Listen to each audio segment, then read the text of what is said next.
All right, so let's talk numbers. How many people are estimated to have died because of these women? So they were convicted of 2 murders. Just two. Just 2 murders. But at the time when they were arrested, it looks like there were 3 other people where they took out life insurance on. They don't know where these people are. And Did they collect? no.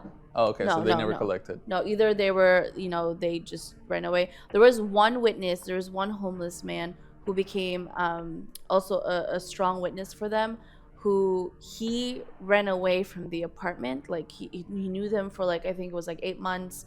And it was 8 months in when they said, oh, we're going to take out life insurance for you. And he was like, what? Why? Like it was like he was the smart one. red. He knew. It was a red flag. And he just like ran away. Like he just ran away and just disappeared. But he didn't go to the cops because he didn't think this was the thing they were doing. Right. But then when they found out about him, he was the star witness. He was, yeah, because again, he wasn't the only victim. There were other people that they took out life insurance applications on that were thankfully denied. Once they were denied, they couldn't go through the plan of killing. So Helen and Olga, when they were convicted in 2008, they were already both in their early 70s, which when I was looking into doing my research, I looked up whether they were still alive, and they were. Oh. Now? Today? Yeah. Wow. They're both in separate prison systems in California. What was their sentence? Life. For both of them? Mm-hmm. Wow, okay. So they've been there for like going on almost 20 years. Mm-hmm. But okay, so that's kind of a sad note too. And so what went wrong with this process? Because again, they had no relationship to these people. In the application, they're stating their business partners, their fiancés. That's, again, as we discussed in the last video, why there's more of an investigation nowadays, right? Because you kind of have to make sense, right? Like you said, if you're a business partner, but you're like starting a business in your 70s, is it impossible? No. But is it likely? Probably not. So there's a lot more nuance and a lot more steps to figuring out that you're doing a legitimate claim on somebody's life. So right? I haven't really looked into it because I'm pretty sure if they went to an agent, the agent is going to ask questions. I think Helen was licensed. Oh, that was my theory. Because it's like there's so many. Thing. I mean, wow. 23 life insurance policies. One of the questions, maybe this was the reasons why we asked this question now, is like, do you have any life insurance policies? And also that was another thing. Like now we ask, like, do you have other insurance policies that you know of? And usually if it's it's just work, it comes with work, and that's usually fine. But if it's like, oh yeah, I have another $500,000 policy. Why do you have that other $500,000 policy? Usually, you just need to have like a good reason. There are reasons, right? Yeah. Everybody should have more life insurance. It was actually, they caught Olga getting mad at Helen. She was like, "You got too greedy with getting life insurance policies in one person. That's the reason why we got caught." Which is like, yeah, she's right. So they know they're doing wrong, but does that mean that they weren't greedy before? Like, do you know what I mean? Listen, if you're gonna do crime, don't have a partner. That's just bound to go south if one of you messes up. Oh my gosh, it's like, better yet, don't do crime at all.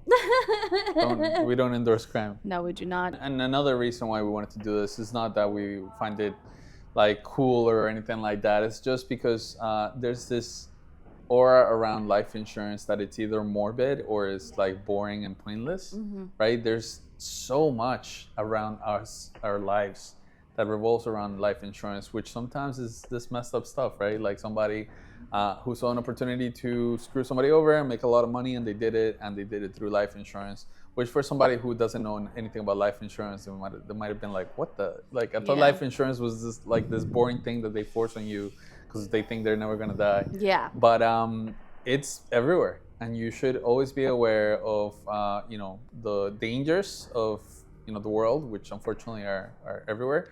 But also you should just be well prepared and have a plan of your own, and not find out that you got a life insurance policy written by some random person because you signed a document, instead of being well informed, like the guy who ran out, that like this looks fishy. Like why would you have a life insurance policy on me? Yeah. Right? Instead, if you have your own plan, set up, then that would never happen. Yeah. So, all right, thank you, May, for that short story. Today's You're episode was a little shorter, but it's a Yeah. little more digestible. Yeah. I wanted to do like a more modern one, because I feel like Belle Guinness. Yeah, it's always was happened, and it will always, hopefully not, but it unfortunately probably always will happen. Bad people doing bad things. Yeah. So, and it's when I was doing research on what my next case is gonna be, it was so sad just to see a list of people who Happens a lot. used life insurance and did life insurance fraud, and it's like it's so sad. Even if it was just like you said, even if it was just one, or if it was Belle like literally used it for it's luring people, yeah. crazy. But all right, so on that note, hopefully this wasn't too depressing. No. We're here to tell you, live your life. Live your life, be smart, have a plan. And until next time, we're hopefully starting next week, going to have some guests. Yeah, that'll be We're fun. very excited to share some of these stories with people who aren't as involved in the life insurance game as we are, who might be like, what? I never knew this was a thing. So we're very excited for that. Definitely don't miss it. And make sure to follow along with our continuing series that we don't know the name for yet. Yeah. Throw some names in the comments, please. Any creative options that you guys may think of. But yeah, until next time, maybe next week or very soon at least.